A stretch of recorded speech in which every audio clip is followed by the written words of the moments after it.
Hello. I hope you've had a great day today.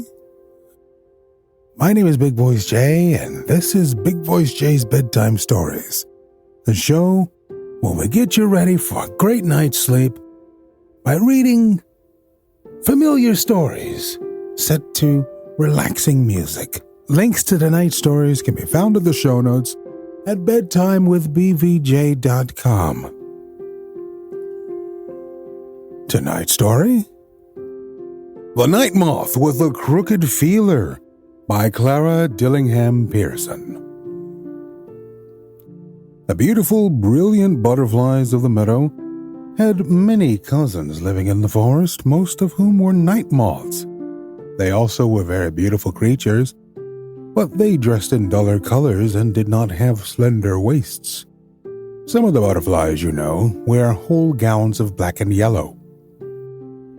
Others have stripes of black and white, while some have clear yellow with only a bit of black trimming from the edges of the wings. While some have clear yellow with only a bit of black trimming the edges of the wings. The moths usually wear brown and have it brightened with touches of buff or dull blue. If they do wear bright colors, it is only on the back pair of wings. And when the moth alights, he slides his front pair of wings over these and covers all the brightness. They do not rest with their wings folded over their heads like the butterflies, but leave them flat.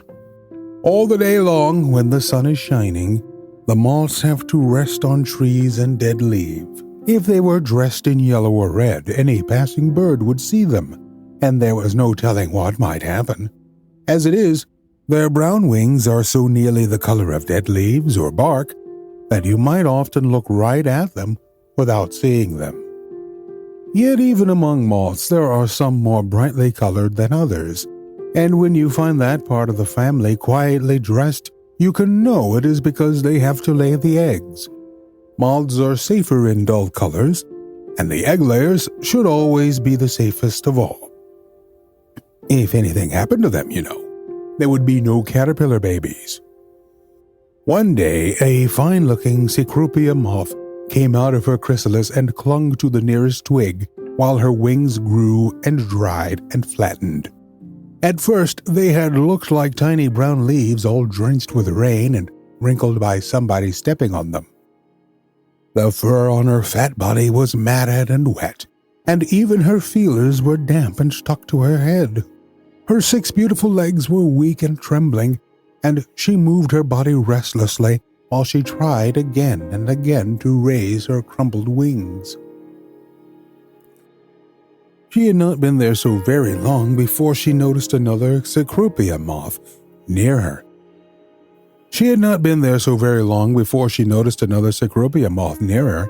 Clinging to the underside of a leaf. He was also just out of the chrysalis and was drying himself. "Good morning," he cried. "I think I knew you when we were caterpillars. Fine day to break the chrysalis, isn't it?" "Lovely," he answered. "I remember you very well. You were the caterpillar who showed me where to find food last summer when the hot weather had withered so many of the plants." "I thought you would recall me," he said. And when we were spinning our chrysalids, we visited together. Do you remember that also?" Miss Cecropia did. She had been thinking of that when she first spoke, but she hoped he had forgotten. To tell the truth, he had been rather fond of her the fall before, and she, thinking him the handsomest caterpillar of her acquaintance, had smiled upon him and suggested that they spin their cocoons near together. During the long winter, she had regretted this. "I was very foolish," he thought, to encourage him. "When I get my wings, I may meet people who are better off than he. Now I shall have to be polite to him for the sake of old friendship. I only hope that he will make other acquaintances and leave me free. I must get into the best society." All this time, her neighbor was thinking, I am so glad to see her again. So glad, so glad.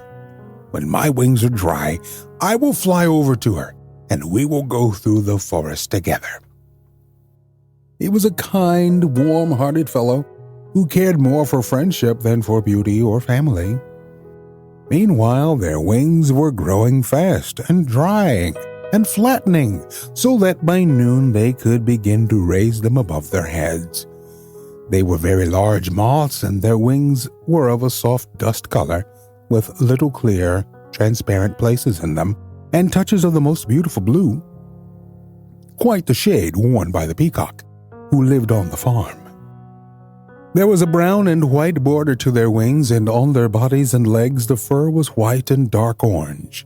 When the Cecropias rest, they spread their wings out flat, and do not slide the front pair over the others as their cousins, the sphinxes, do. The most wonderful of all, though, are their feelers. The butterflies have stiff feelers on their heads, with little knobs on the ends, or sometimes with part of them thick like tiny clubs. The night moths have many kinds of feelers, most of them being curved. And those of the Cecropias look like reddish-brown feathers pointed at the end. Miss Cecropia's feelers were perfect, and she waved them happily to and fro. Those of her friend she was troubled to see were not what they should have been. One of them was all right. The other was small and crooked. "Oh dear," she said to herself, "how that does look. I hope he will not try to be attentive to me." He did not mind it much. He thought about other things than looks. As night came, a Polyphemus moth fluttered past. "Good evening," cried he. "Are you just out? There are a lot of Cecropias coming out today."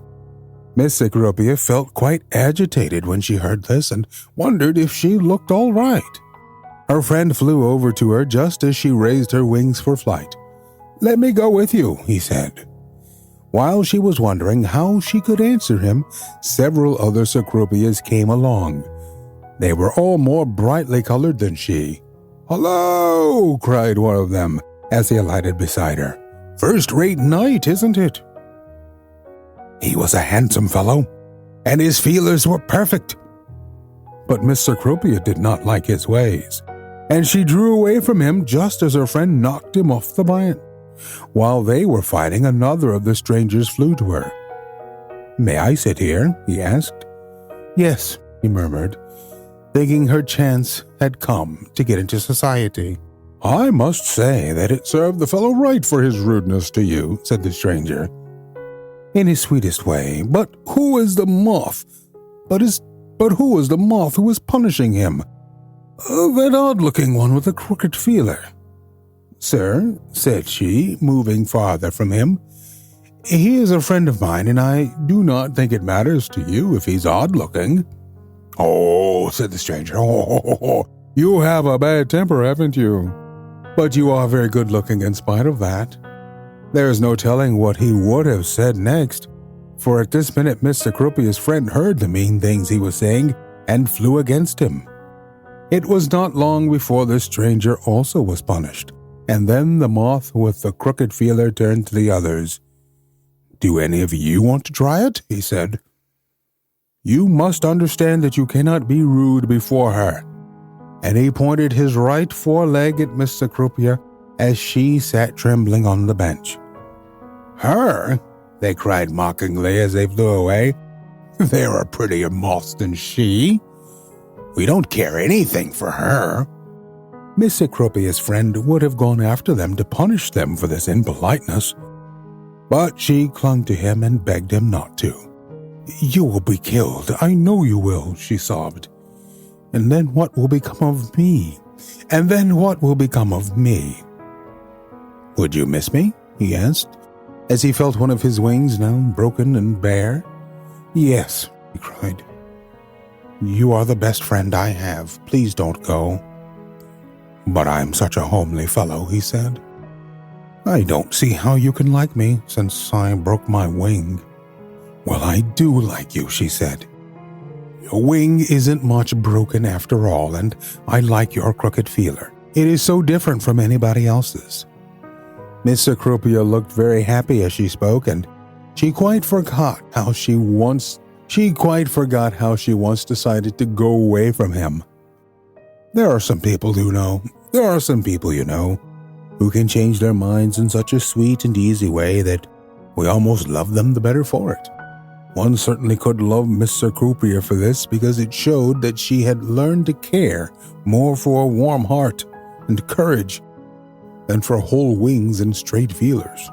Mr. Cecropia did not live long after this, unfortunately, but they were very, very happy together, and she often said to her friends, as she laid her eggs in the best places, "I only hope that when my caterpillar babies are grown and have come out of their chrysalids, they may be as good and as brave as their father was." This is an imperfect world, which produces imperfect people and imperfect things. But there's a little bit of perfectness in all of us. We may not have the perfect looks, but we've got the perfect heart, perfect courage, the perfect steel will. And you can find all of that in the pages of Match.com. Enter code BVJ in the promo code, and it'll do absolutely nothing, because this is not a sponsored read. Our next story, The Merino Sheep by Banjo Patterson. People have got the impression that the merino is a gentle, bleeding animal that gets its living without trouble to anybody and comes up every year to be shorn with a pleased smile upon its amiable face. It is my purpose here to exhibit the merino sheep in his true light. First, let us give him his due. No one can accuse him of being a ferocious animal. No one could ever say that a sheep attacked him without provocation. Although there is an old bush story of a man who was discovered in the act of killing a neighbor's wether.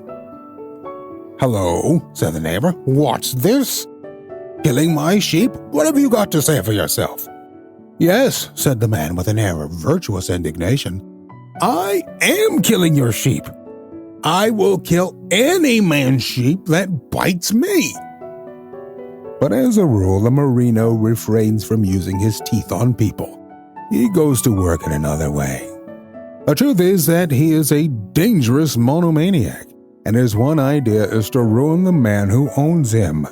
With this object in view, he will display a talent for getting into trouble and a genius for dying that are almost incredible. If a mob of sheep see a bushfire closing round them, do they run away out of danger? Not at all. They rush round and round in a ring till the fire burns them up.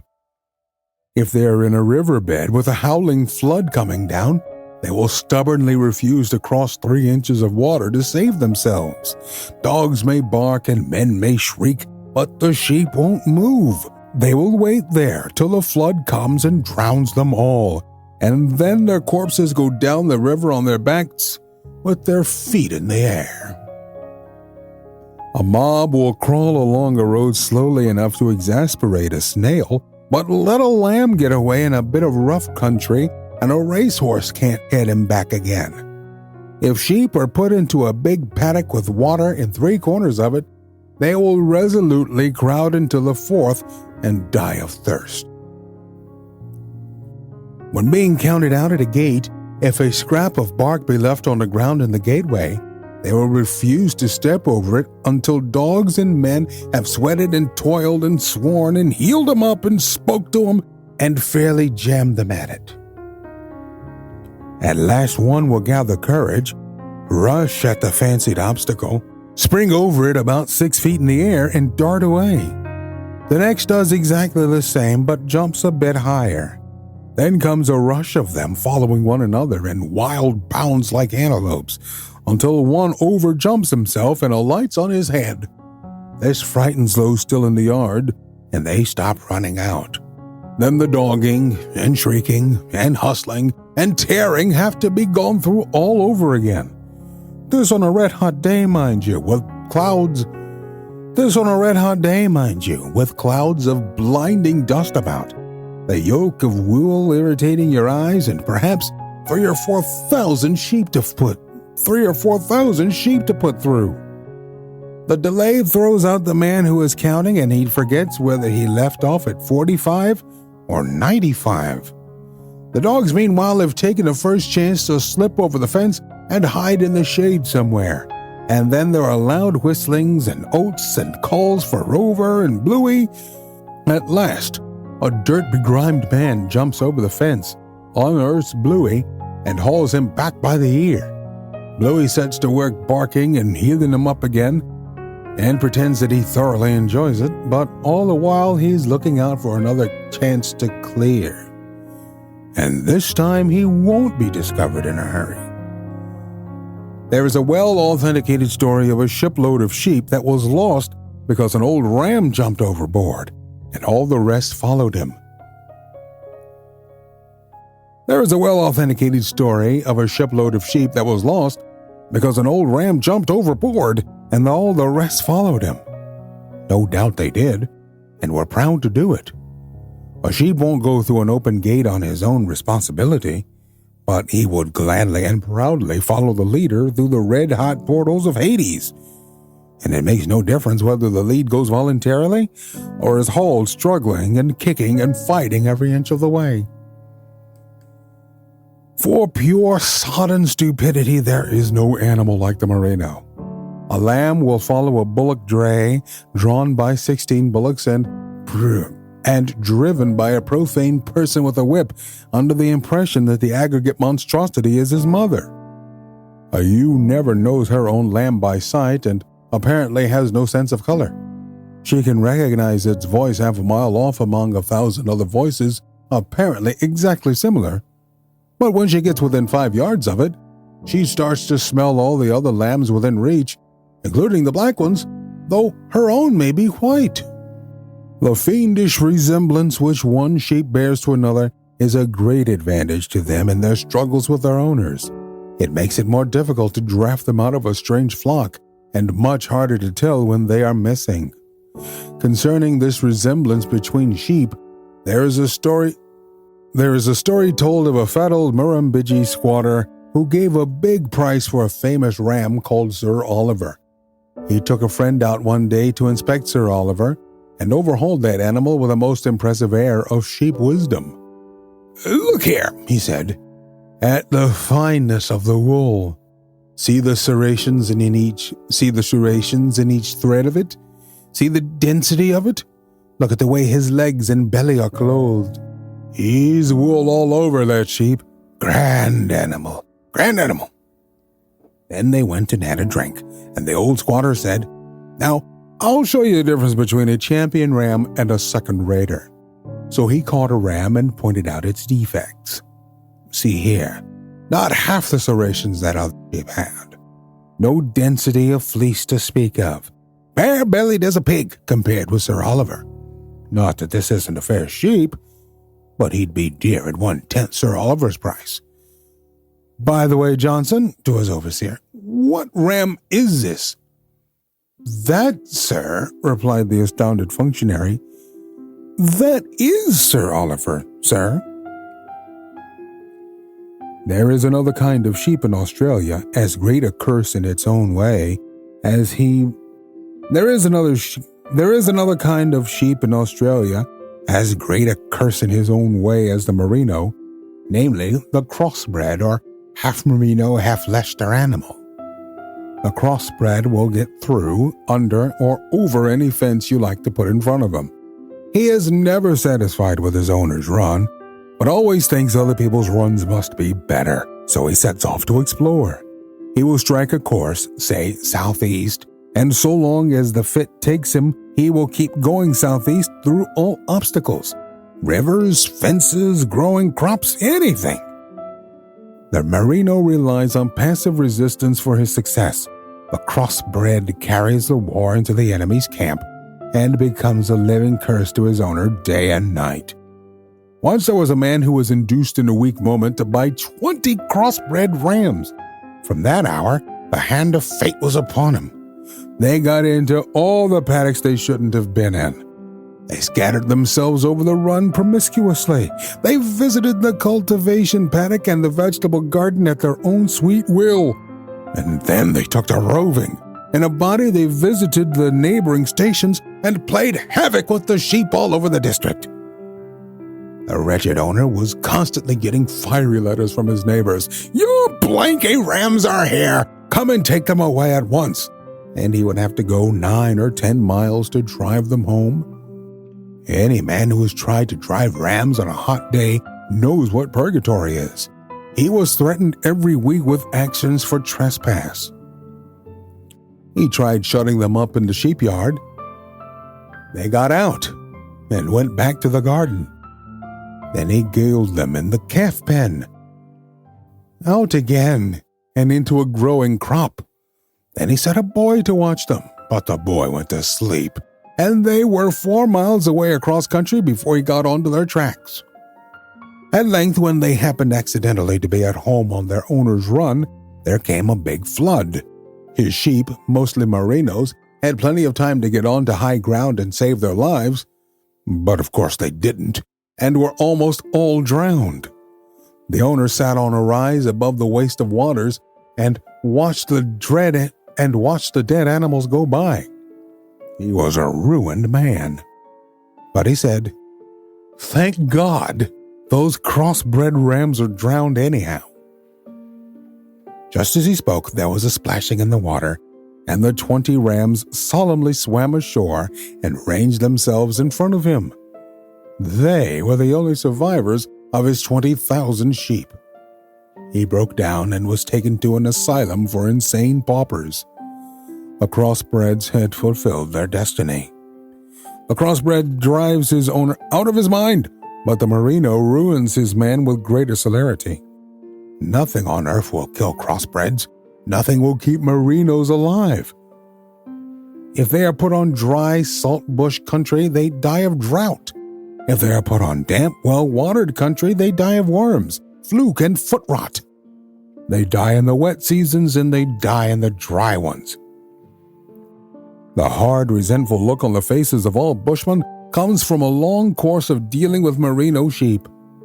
The Merino dominates the bush and gives to Australian literature its melancholy tinge, its despairing pathos.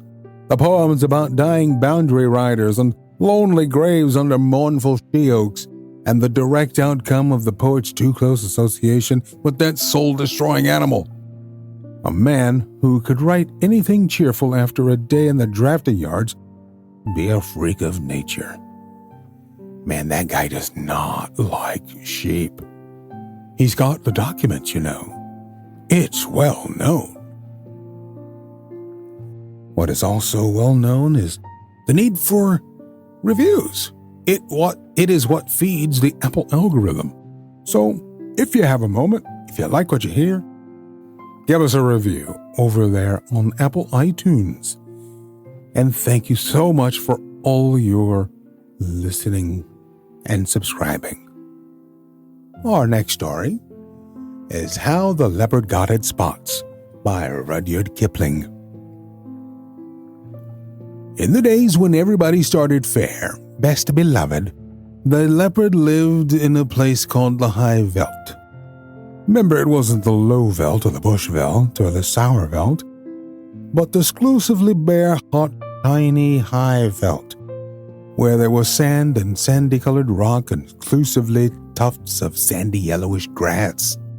The giraffe and the zebra and the eland and the kudu and the hartebeest lived there, and they were exclusively sandy yellow-brownish all over. But the leopard, he was the exclusivest, sandiest, yellowish-brownest of them all, a grayish, yellowish, caddy-shaped kind of beast, and he matched the veld to one hair. This was very bad for the giraffe and the zebra and the rest of them, for he would lie down by exclusively yellowish, grayish, brownish stone or clump of grass, and when the giraffe or the zebra or the eland or the kudu or the bushbuck or the bontebuck came by, he would surprise them out of their jumpsome lives. He would indeed. And also, there was an Ethiopian with bows and arrows exclusively grayish, brownish, yellowish man he was then, who lived on the high veldt with the leopard, and the two used to hunt together. The Ethiopian with his bows and arrows, and the leopard exclusively with his teeth and claws, till the giraffe and the eland and the kudu and the quagga and all the rest of them didn't know which way to jump, best beloved. They didn't indeed. After a long time, things lived forever so long in those days, they learned to avoid anything that looked like a leopard or an Ethiopian. And bit by bit the giraffe began it. Because his legs were the longest, they went away from the high veldt. No. And bit by bit the giraffe began it. Because his legs were the longest, they went away from the high veldt. They scuttled for days and days till they came to a great forest, exclusively full of trees and bushes and stripy, speckly, patchy-blatchy shadows, and there they hid. And after another long time, what was standing half in the shade and half out of it, and with the slippery, slidey shadows of the trees falling on them, the giraffe grew blotchy, and the zebra grew stripy, and the eland and the kudu grew darker, with little wavy gray lines on their backs, like bark on a tree trunk. And so, though you could hear them and smell them, you could very seldom see them, and only then when you knew precisely where to look. They had a beautiful time in the exclusively speckly starred. They had a beautiful time in the exclusively speckly shadows. They had a beautiful time in the exclusively speckly shadows.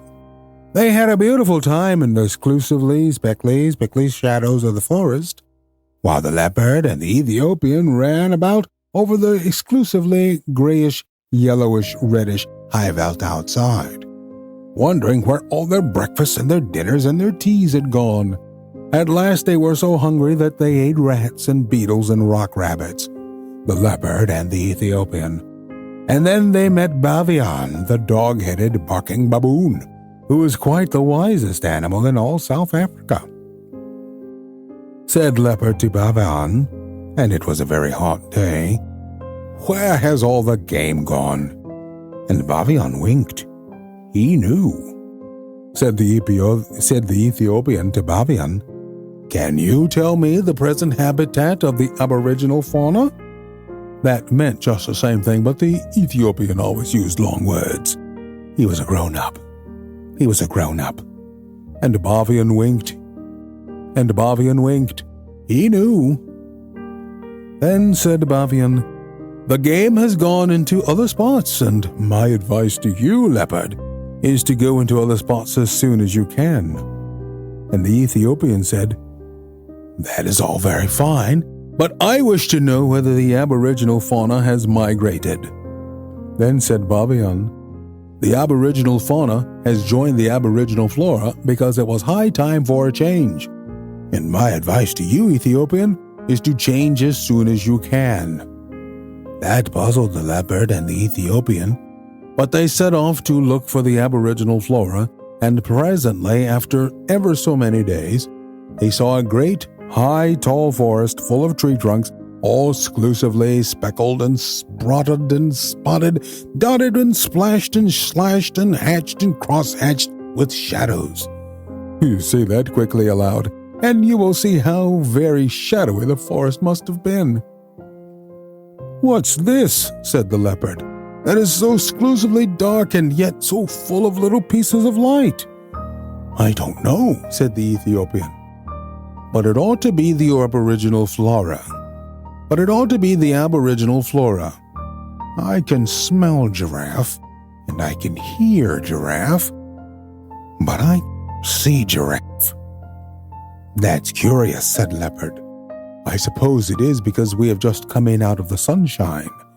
I can smell zebra, and I can hear zebra, but I can't see zebra."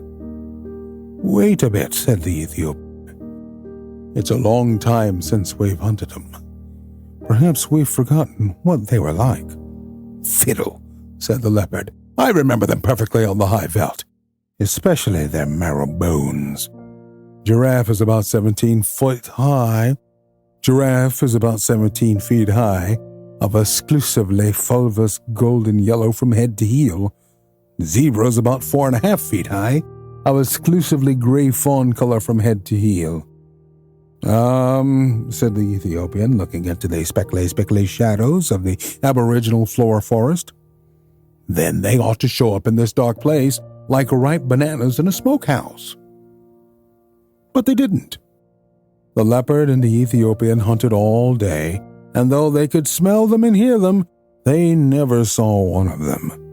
"For goodness sake," said the leopard at tea time, "let us wait till it gets dark. This daylight hunting is a perfect scandal."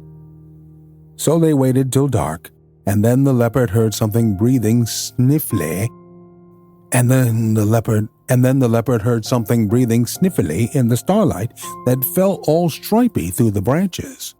And he jumped at the noise, and it smelt like zebra, and it felt like zebra, and when he knocked it down, it kicked like zebra, but he couldn't see it.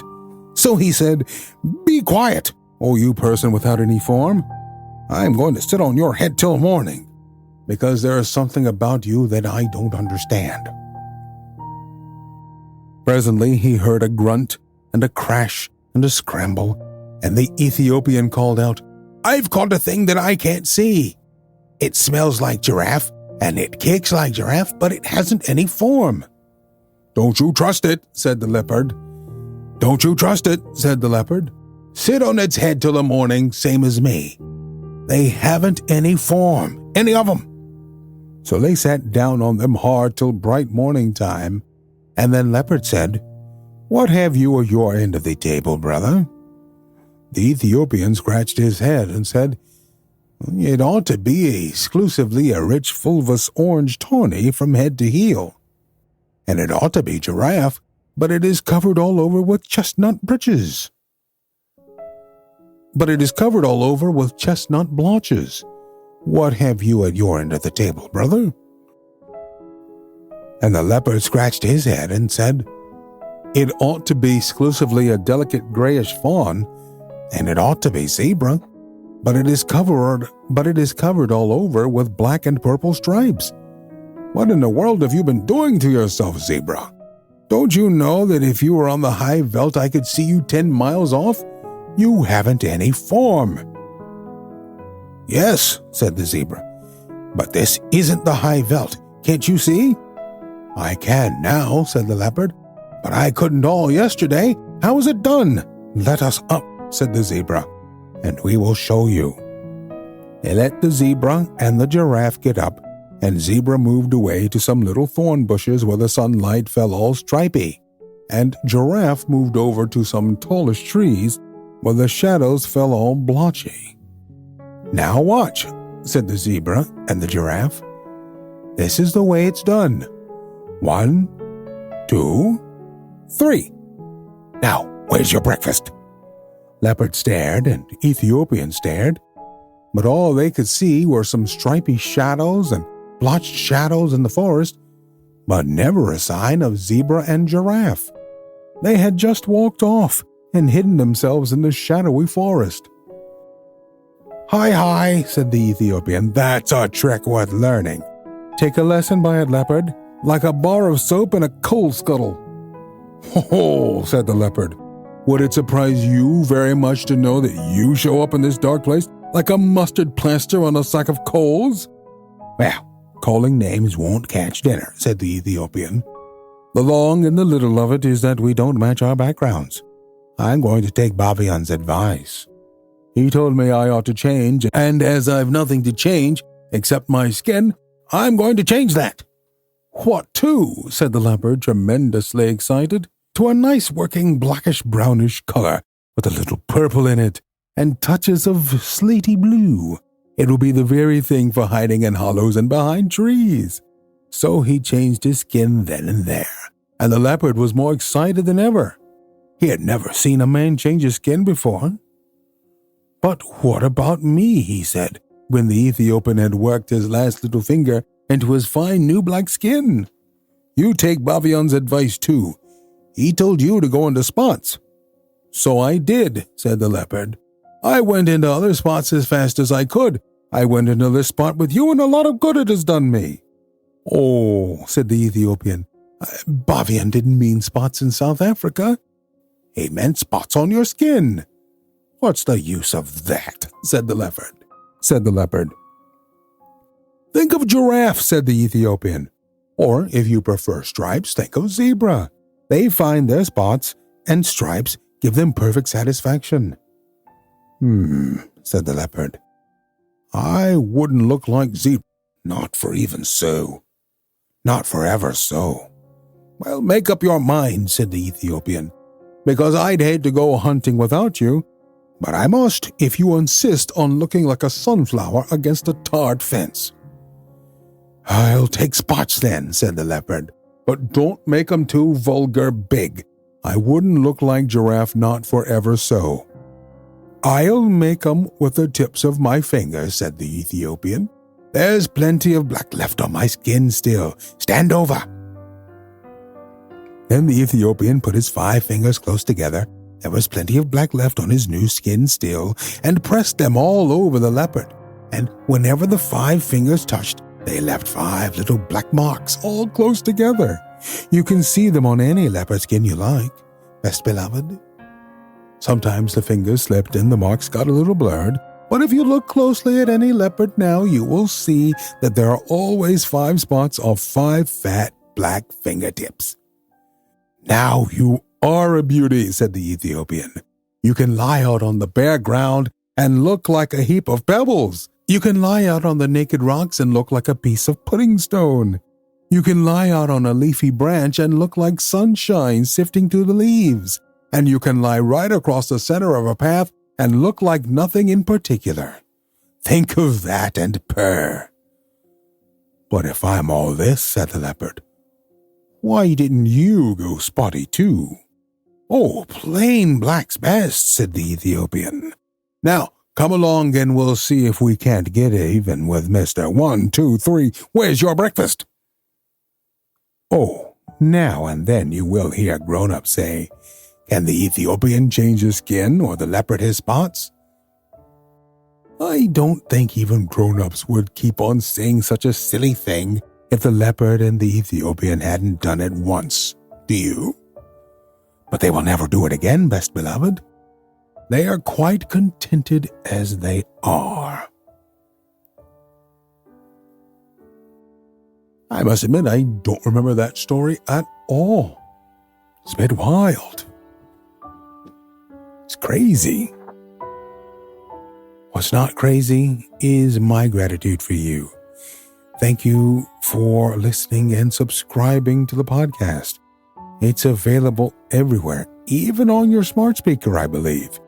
You'll be able to say, "Hey, play BVJ's Bedtime Stories," and it should fire right up. If you have a story for me to read, please email me, bigvoicej@gmail.com. And remember to like and share the website, bedtimewithbvj.com. Thank you so much for listening. Good night. Diamond Club hopes you have enjoyed this program.